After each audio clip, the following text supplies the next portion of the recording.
All right, good afternoon, everyone. My name is Shri Sandrock. I am the executive director at DSAP.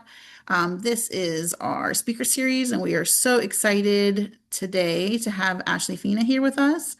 And so I'm going to give it over to her. I just want to let you know we are recording this. This will be on our website probably by tomorrow. And I will stop recording before you would ask any questions towards the end. Just know that if you ask questions in the middle, it would be recorded. So go right ahead, Ashley. All right. Yay, I'm really excited to be here. I'm going to go ahead and start my screen share um, so that we can all dive right in. So, a couple things, just logistics and housekeeping wise, about what today will look like. This is a loaded topic. Emotional resilience is a whole big thing, right? And so what we're going to be covering, my intention here is that you can walk away with some tangible ideas of how to apply this in your specific life with, your own unique world and what's going on. And we're not going to be able to cover every single part of it and every single angle. So I just want to kind of own that from the beginning. Like this is going to be tangible and useful for sure. And if you're left with if this opens up more questions at the end, we're also going to talk about ways that you can dive in even more if it feels relevant, if it feels important for this stage of your life, something that you'd like to explore more. There's lots of ways to do that. So that's part number one. Excuse me. Part number two is I'm going to be pausing as I introduce different topics for just like small moments of reflection. You can choose to share, you can choose to keep that to yourself, whatever feels most in alignment for you. Um, and if there are pieces that I'm covering and you have a question in the moment, you can just ping it in the chat. Or you can raise your hand. Charisse is going to be keeping track if there are any questions as we go. So feel free to, pop in a question if you need me to slow down. Also, toward the end, I'm going to just kind of open it up. So, like Charisse said, we're going to stop the recording, and that way, if there's specific questions, or if you need a little more time with some of the concepts, we can certainly take that time. So, um, let us just dive right in. And like I said, we'll be keeping an eye for questions kind of as we go. I also need to apologize. I told Charisse that I ate lunch. I scarfed it down right before starting this. So I'm going to be like, hopefully not clearing my throat too much. And it's a good thing this isn't live in person because I ate a lot of garlic. So it's probably better that way. All right. So anytime somebody's signing up for a training or coming to a workshop, right, the question is like, what's in it for me? That's most likely something you're thinking about. Should I go to this? Should I not? What am I going to get from it? And so what I want to start with before we even dive into the specifics of emotional resilience is what you can expect throughout this hour together. So the first thing is just an understanding of what emotional resilience is and what it is not. There's a couple myths that we're going to debunk because, having some clarity around that gives you a better idea about what you're even shooting for, what we're even talking about, and kind of what is some junk that you can just toss off to the side. Um, like I said, also, it's really important to have a couple simple tools. So I'm really big on just taking concepts and making it applicable, right? So what does this look like in my life? How do I apply this? How do I build that emotional resilience muscle in a way that just makes sense in my life without having it feel like another check mark on your to-do list, right? As parents, I think we all are very familiar with appointments and therapies, and like your brain is kind of pulled in these different directions. So nothing we're talking about today is going to mean, a 2 hour meditation session that you need to carve out time in order to do. These are very buildable chunks that can, and make an impact pretty quickly after you start using them. Like I mentioned earlier, we're going to talk about some resources and next steps if this is a concept you'd like to dive into even more on your own.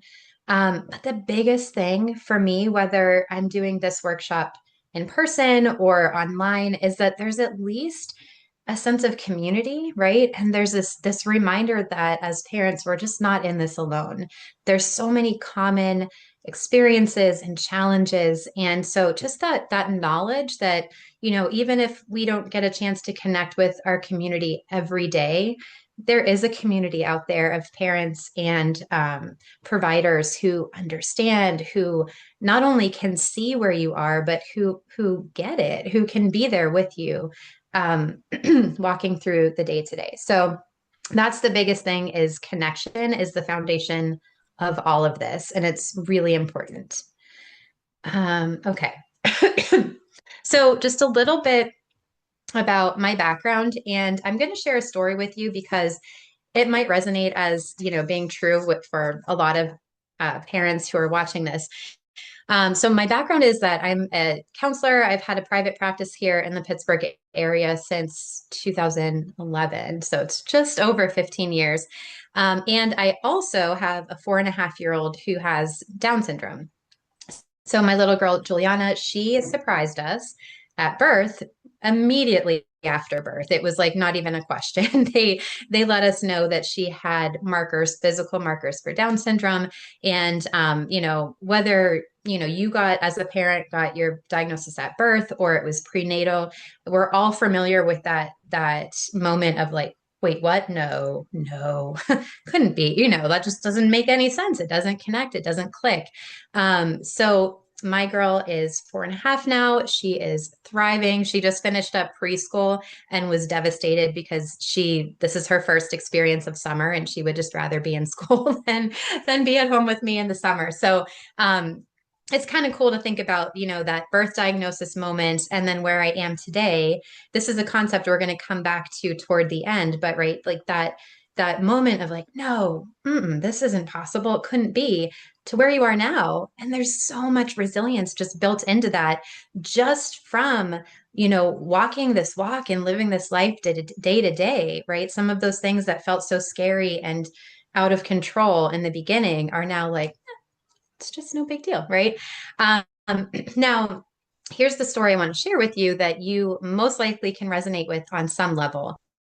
So my daughter, right after birth, and then she had a couple, medical uh, big events within the first 3 months of her life. There was hospitalization for a heart surgery. There was a big, difficult recovery from her heart surgery. So it took me a while to really get my footing and really even catch my breath.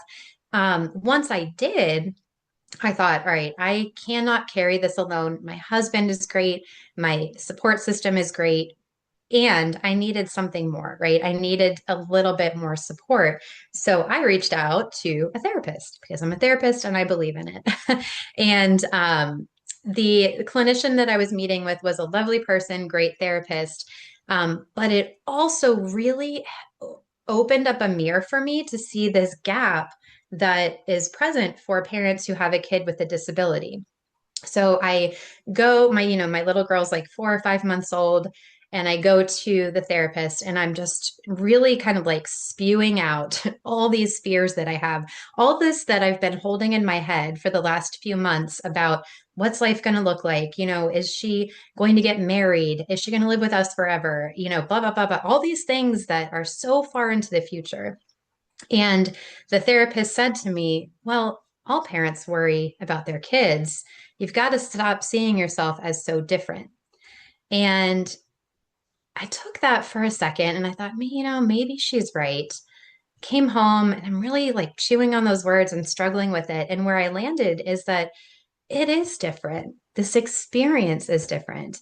This road of parenting is very different, right? Than people who have typical kids and aren't worried about their kids' future 20, 30 years down the line when they're these little 4 or 5 month old sack of potatoes, right? Like that she wasn't even, she's just this little tiny baby. And so that moment for me was like, wow, we really do need to support parents differently. And that's why this is so important to me. It's not about, being a martyr or getting really attached to how hard this is and how different it is. But if we can acknowledge that this is a different road than people who have typical kids. That's the first step in being able to really feel strong in that, right? We have to acknowledge what's there. We have to acknowledge the truth. Um, and so I just think that parents deserve better. I think that parents deserve different. And so that's a big part of why I do this work. So let's see over here. That's a little bit about my background. Why is this not moving? Let's get into the definition. So, a lot of times when I talk about emotional resilience, I actually ran a workshop about 2 weeks ago, and somebody was like, I kind of get what it is, but I'm not really sure. Like, can we just define this? So, one of my favorite definitions is right here. And if anybody also wants the slides, you can let us know, and I'm happy to forward these to you so you have all this information. But one of the best definitions, it's a little bit lengthy, but one of my favorite is right here what Hera Estroff Marano said. Resilient people do not let adversity define them. They find resilience by moving toward a goal beyond themselves. Here's where it gets good, I think. Transcending pain and grief by perceiving bad times as a temporary state of affairs. It's possible to strengthen your inner self and your belief in yourself. That's huge. To define yourself as capable and competent.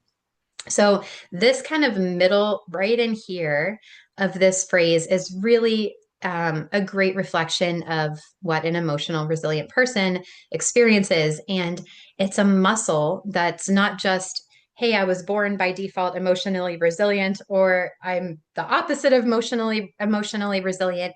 It's just like so many other skills. It really is a muscle that can be built with repetition and intentionality. And so if you're reading this and you might be thinking like, whoa, that is the opposite of how I feel today, that is totally okay. It doesn't mean that you are not resilient. It doesn't mean that you don't have this skill. It just means that it's a muscle that you get to build, and it should also feel good to build it, right? You get to take care of yourself in this different way. Um, kind of succincting this down, one of the ways that I describe emotional resilience is, how you treat yourself from the inside out so that you can feel confident, capable, and peaceful.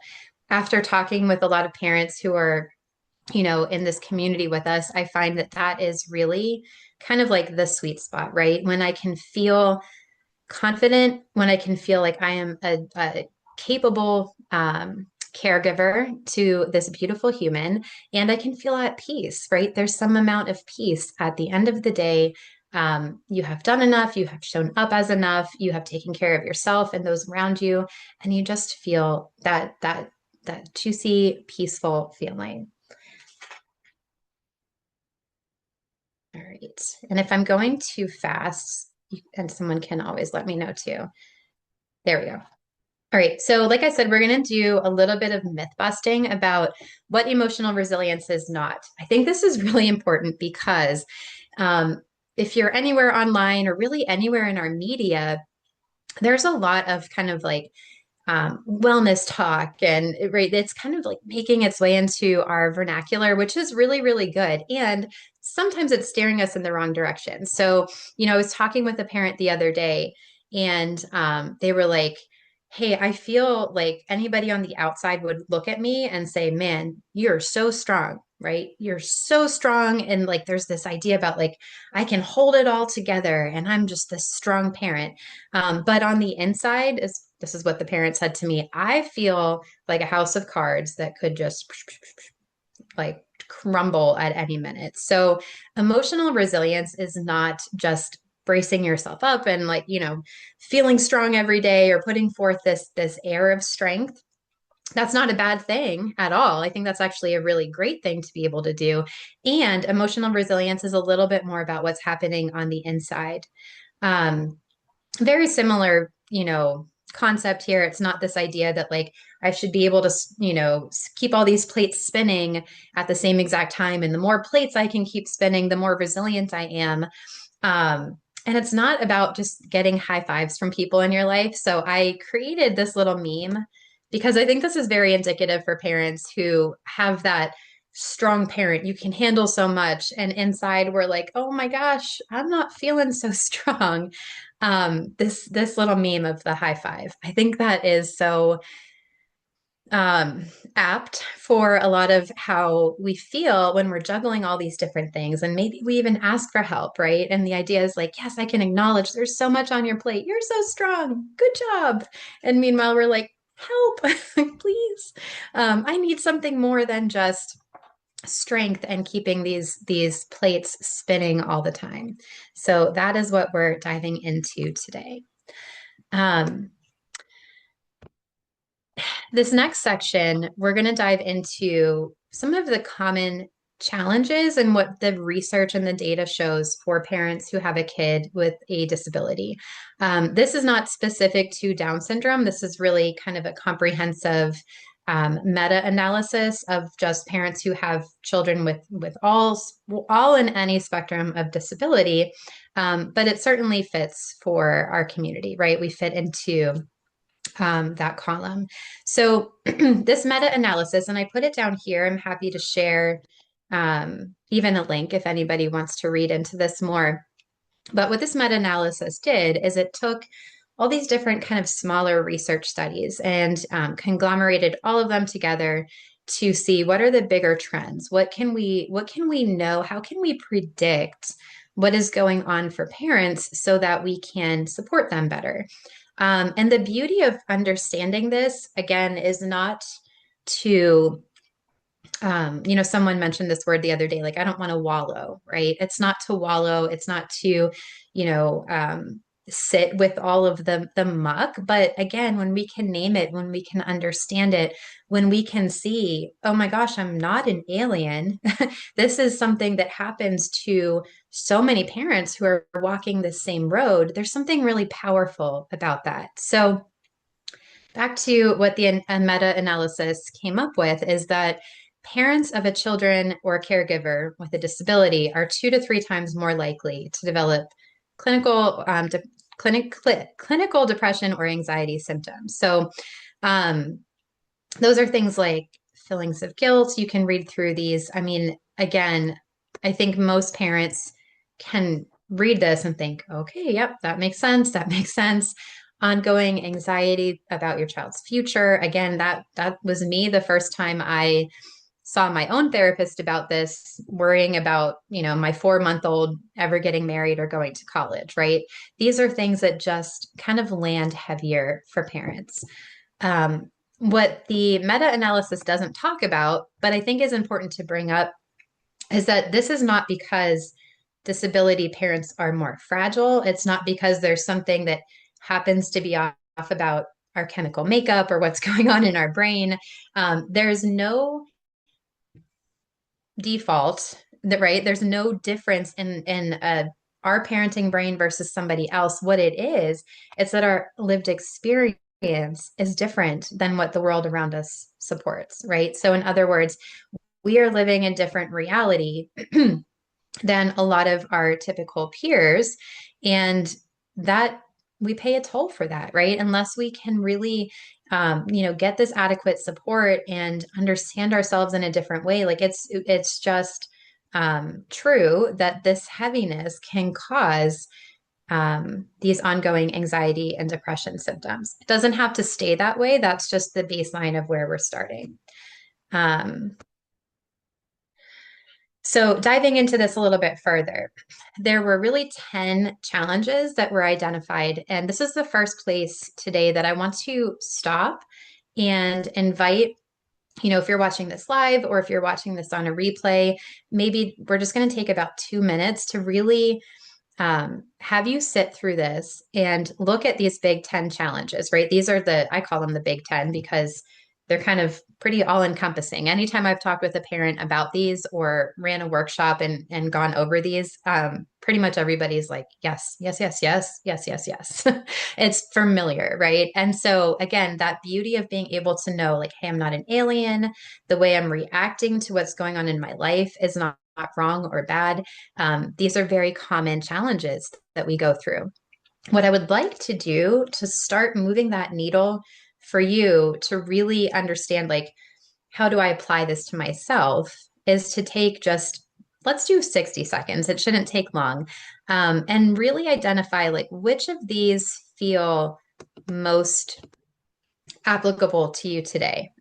So it could change, based on the week, the month, the day, but really starting to zero in about where to focus the tools that we're going to be using.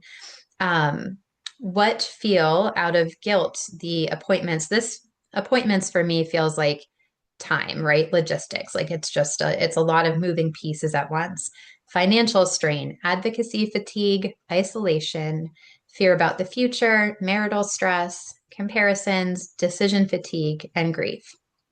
So I am going to just put a little timer on my phone and invite you to take 60 seconds and really think about which ones feel the loudest to you right now.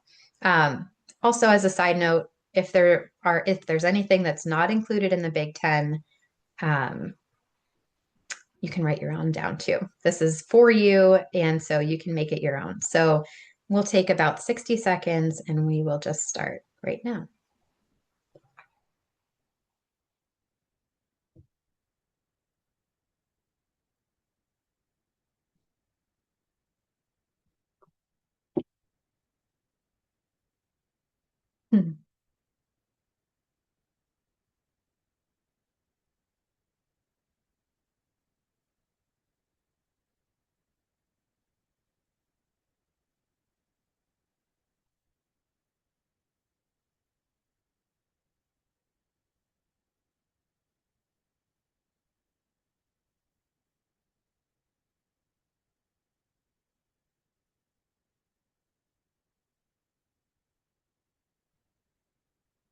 Okay, well, if you're still thinking, could start trying to wrap up that thought.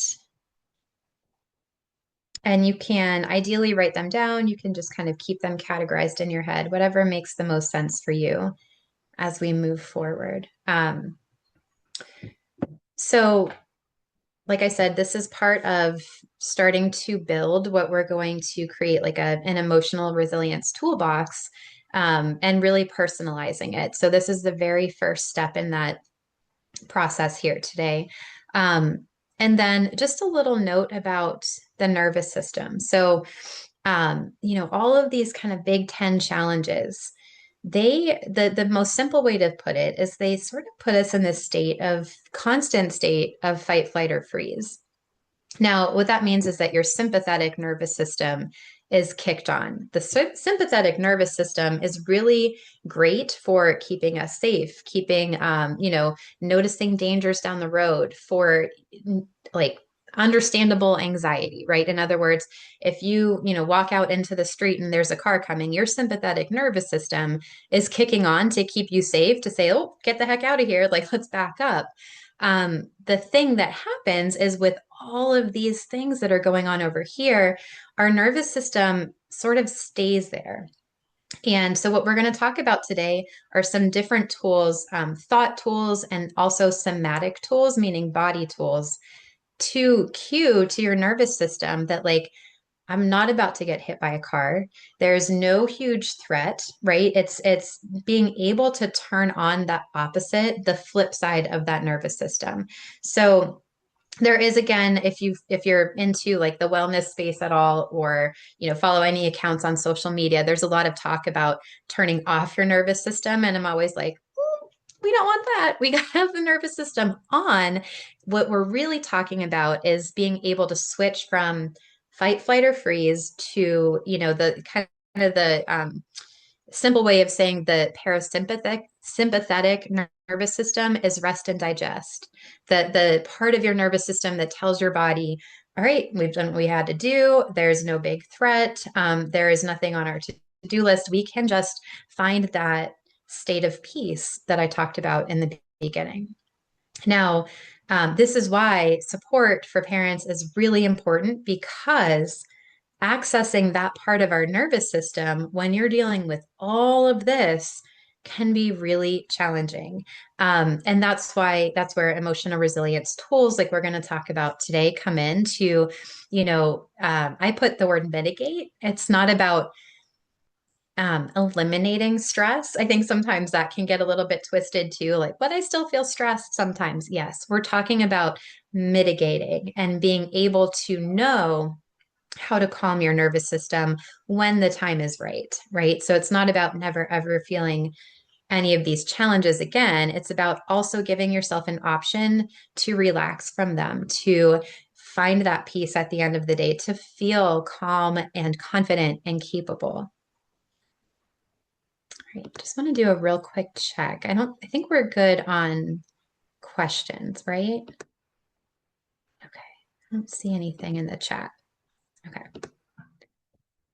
Like I said, we'll have some time here toward the end to dive into any questions that you have. But for now, let's head into the bones of this, the three pillars of emotional resilience. So, what I found over the years, and this is like taking even my experience from before I had my daughter, before I even knew about the disability community, and also tailoring it and kind of fine tuning it for people within our world. So I call the first one treat your self care. We're not going to spend a ton of time there. I'll touch on it really quick, but it's sort of like the surface level self care that most people would think about, right? Bubble baths, mani pedis, getting yourself a sweet treat. I saw somebody the other day who's like a big name in the in the wellness space, and they were talking about this type of self care is bogus, and I'm like, I'm not sure I would throw the baby out with the bathwater. It's actually very valuable if you think about you're just having like an impossible day, or things are just feeling really, really heavy, and treat yourself in some way. That little dopamine hit is important. That little moment of relief, or like giving yourself something nice and kind, is not nothing. I think what's really important is that we also have other tools, so that first of all we don't go broke, and second of all, so that there's ways that we can go even deeper, right, than the surface level type of self-care.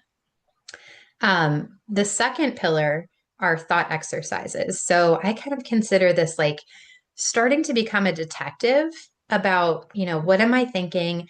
Is it serving me? Is it true? Right? Just taking that step back, so you are not your thoughts, you're starting to inspect your thoughts, can really help interrupt that thought loop. That is another way of saying anxiety, right? Anxiety is the thought loop that takes you here and there and everywhere. It's really hard to come out of. And the third pillar is somatic exercises. So these are more of the physical body ways that you can really turn on that parasympathetic nervous system, the part of your nervous system that cues your body to sleep, to digest, to enjoy, to relax, to be full of ease, right? So those are the three different levels that we're going to be talking about today. This is where it starts to get a little bit more technical. So again, if you have questions, just pop them in the chat. And okay, so like I said, the treat yourself care, not going to spend a ton of time on it. I know for me, it's always the coffee treat. If I'm out and about, my daughter has a bunch of appointments that day. We're running all over the place, or I'm just feeling especially heavy, like for sure, I'm getting a coffee treat. But I trust that most of us actually, this is what we think of when we think of self care. So, most of us, like, if you really inspect it, are probably doing a decent job at giving yourself some of that, like, high level, surface level. All right, I just need some immediate comfort. Um, Now, here's where we're going to start to dig a little bit deeper and go into a little bit like more, just more depth. So these are some thought exercises. Now, I really want you to be listening to what these are and how to implement them, and seeing which ones stand out to you. So maybe you challenge yourself before I get into the specifics to think, all right, I'm going to find one that feels, like it would, knowing myself the way I do, that feels like this is what I really want to focus on. This is something that I know I can use and I can implement. So, um, to illustrate how these turn out, I want to share this story. So this what am I making this mean about me? Sometimes to add a little bit of levity, I like to call this like the me approach because a lot of times what's going on with our kids that causes a lot of anxiety or a lot of turmoil or a lot of the inner grief on that challenge list, right? There was things about grief and isolation and comparison, um, is really just we make things within our children mean something about us. And let me give you a tangible example. My daughter is, like I said, she's 4.5 and she's in ballet class, ballet and tap. They're both the same class for these little ones. So her new favorite thing, even though she's not verbal yet, she's working on it. She loves interviewing. And what that looks like is she watches a lot of hockey with us at home and she has a pretend microphone. And so she'll go up to somebody and she'll holds the microphone out. And you're supposed to say, yes, Juliana, I think we're going to have a great day today. And, she's interviewing you. And we know as parents and adults in her world what she's doing. And then she'll hold the microphone up to herself and go, blah, blah, blah, blah, blah, blah, blah, blah, blah, blah, blah. So it's this back and forth. Well, at dance class, I see her go up to another little 4-year-old and hold out the microphone. And I'm like, oh, she's like, she's trying to interact with you. It's so beautiful to see as a parent. And as a parent, you want nothing more than for that kid to meet her invitation, right? With something that makes her that feels good. That's like, oh, they're playing, they're getting along together. Well, what happened instead is I'm watching through the window. This little girl was like, swats her hand away, right? She's like, get your hand out of my face. And when I say I was devastated, I was so upset because we're working on social skills. And I'm like, oh, she's reaching out finally, literally, right, with her little microphone. Um, and so I'm in my head and I'm like, oh, is this going to be forever? Is she ever going to have friends? Is she, like, are her feelings hurt? What is, like, I'm just all up here. And then I look over and my daughter is unbothered. She is an unbothered queen. She does not care that this girl wasn't interested in her interview. She has moved on. She put her tap shoes on. She's tapping now. Like she doesn't care. I'm the one who's spinning out, right? And so that's that thought exercise that I think is really valuable, especially for parents in our community, is really checking what am I making this mean about me?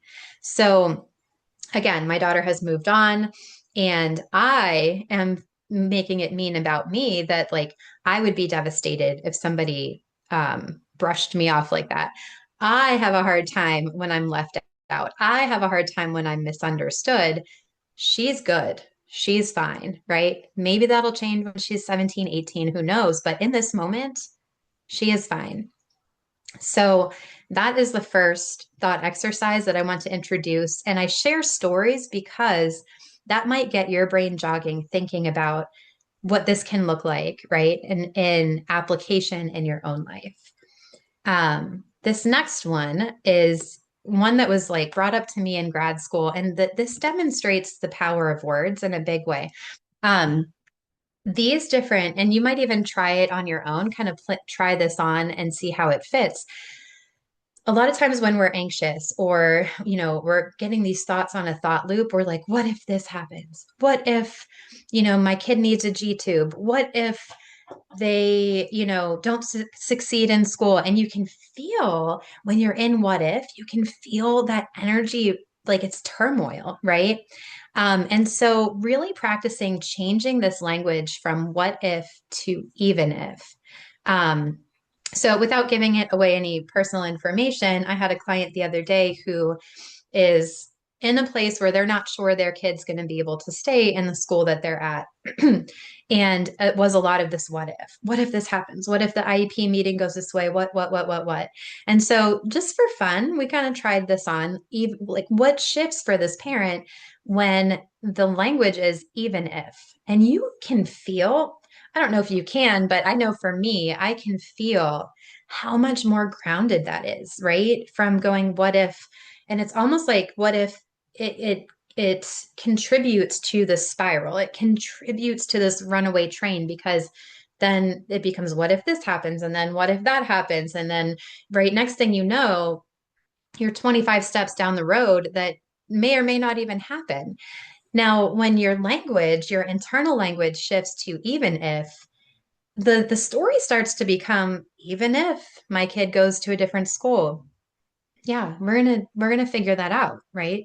Even if they can't meet my child's needs and there's a better setting for them somebody somewhere else, yeah, that's gonna be okay. We're gonna figure that out. So, right, even just me giving that example, it becomes really clear how that little tiny shift in language changes how we feel it in our bodies.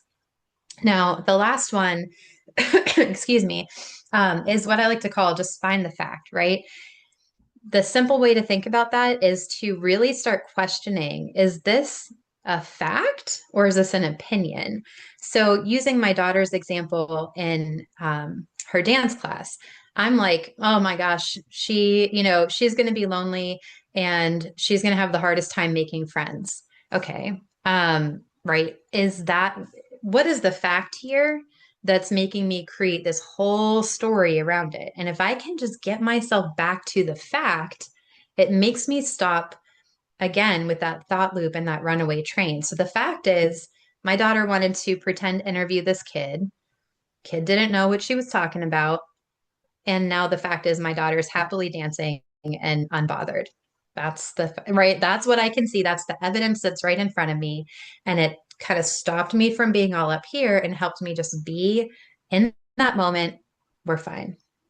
So, all right. I still don't see any in the chat. Like I said, we'll have some time if you want after to really dial this in. If you have, hey, I want to know how to apply it here in this setting in my life, we'll talk about it in the Q&A. But the next one are somatic practices. Now, again, this is really less about what you're thinking in your mind and more about, how you're feeling inside of your body.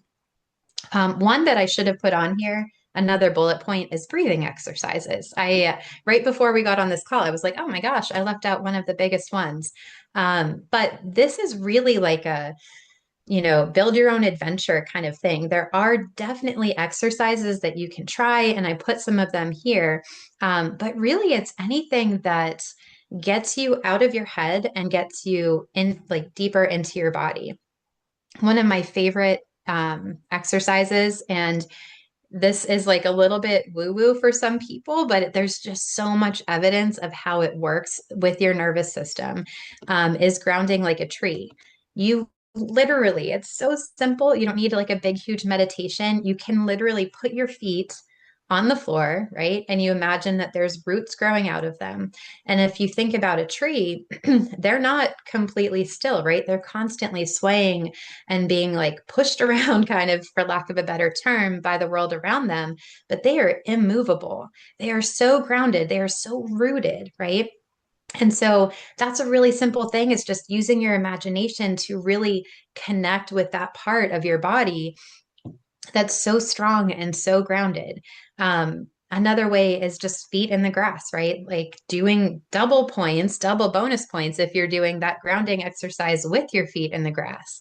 And it could take 15 seconds, right? It could take 10 seconds. It doesn't have to be this long practice that you have to sign up for every day, right? These are just little, it's like the more little tiny doses you give yourself, the more your body is like, oh, okay, we're not in threat right now. We can relax, we can feel grounded. Another really popular one is this five senses grounding technique. So I wrote it down here. Again, you can take notes right now, or I can send you, if you want like a little reminder, I can happy to send you these slides, but five things I see, four things I hear, three things I smell. And you might find like, I only hear two things, but that's okay. You don't, it like the challenge is not that you have to come up with the exact number. The idea is more that you're getting out of your head and you're paying attention to what's going on around you. Physical movement, things like walking, yoga, stretching, swinging. I put swinging on here because the other day I was at the park and I was like swinging next to my daughter, and I'm like, Oh my gosh, there's a reason kids love this so much. We got to bring it back for adults. We need to bring back swinging because there's so much about like that vestibular input, right? Most of us, I only know what that even means because my daughter has OT. I never would have known that before, but we get that vestibular input too, right? It helps us to feel regulated. And so what a cool way to be able to play with your kid and maybe get a little bit of emotional resilience exercise in on the sly. Nobody even has to know. Gardening, cooking, anything that really, again, like takes you out of the thinking part of your brain and gets you plugged into your body. There's no right or wrong, but the more you do that, the more you are cueing to your nervous system that you're safe, you're held, you are grounded, you are there. There's, no alert that you need to have your spidey sense up for in that moment. Um, and like I said, all of these practices, the more you can sprinkle some in here, sprinkle some in there, the more they build. So it's just like a muscle. If you asked me today to go run a marathon, I would literally not make it 1 mile before I would have to stop. But if I'm practicing every day, if I'm stretching that muscle, those muscles, if I'm working at it, right, like it's gonna start to feel like second nature. I don't know if I ever could run a marathon, no matter how much I practice, but that's a side note. But the idea is, right, if we take that that idea of exercise and building a muscle, then it starts to become more clear that, hey, if I can pop you know, in 10 minutes of walking today, I've really done something for my emotional state. If I can, do this, even if exercise 2 times in one day, 1 time in one day, it doesn't matter. If I can just pop this in here and there, I'm doing so much for my emotional state. Excuse me. All right, so here's where I'd like to just take, maybe this time we'll do 2 minutes. It's a very fast exercise. If you want more time, you can use these prompts on your own and really kind of flesh this out. But before we head into Q&A, I would like for you to think about what out of I've presented today can be useful to you. So going back to where we started with those 10 challenges, right? And I asked to just identify two or three that feel especially loud today. Um, Keeping those in mind. So for me, I know that it is decision fatigue and isolation are two really big ones that the older my daughter gets, I feel more regularly. So what you're going to do is keep those in mind and think about these tools and like what specifically you might be able to implement. So, a good place to start is just asking yourself, like, which of these pillars, probably the second or third, hopefully, because like I said, the treat yourself one, that's a separate conversation. But out of two or three, out of those two pillars, the thought exercise and the somatic, right? Which one just intuitively felt most interesting to you? So maybe you start there. And then you can identify one or two practices that you can start within this next week. You could start today. It's fresh in your mind. Why there's no time like the present. Why not just start today? Bonus points. This is where it gets really into like goal setting, knowing what time of day you might especially need it. What time of day are you most likely to implement? Um, if I'm if it's past 8 o'clock, I'm fried. Like I'm not doing anything. So I know that for me, when I'm really working on this resilience within myself, I'm going to probably shoot for the beginning of the day. Now there's people who are flip-flopped, who are the opposite. So yourself, really think about what time of day can this be helpful for me? Um, who can you have involved for accountability and support? That might be something like your partner, a friend, a therapist, right? Somebody who is really helping you stay accountable to building this muscle. And then this is kind of like a magic wand question, right? How would you like to feel if you had a magic wand and you could feel any possible way? How would you like to feel? What do you want your new normal to be? What is the baseline that you would be really, really comfortable with? And what practices help you get there? So um, I'm going to leave this up and set my timer again, this time for 2 minutes, just to give a little bit more time to play. And after that, we will head into some Q&A if anybody has any. So this is your time to really, take what we've just gone over, make it your own, see how you can apply it to your specific situation, and we'll talk about it afterward if you'd like to. So I'm going to go ahead and hit the timer to get started.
All right, a couple more seconds to wrap up your thought.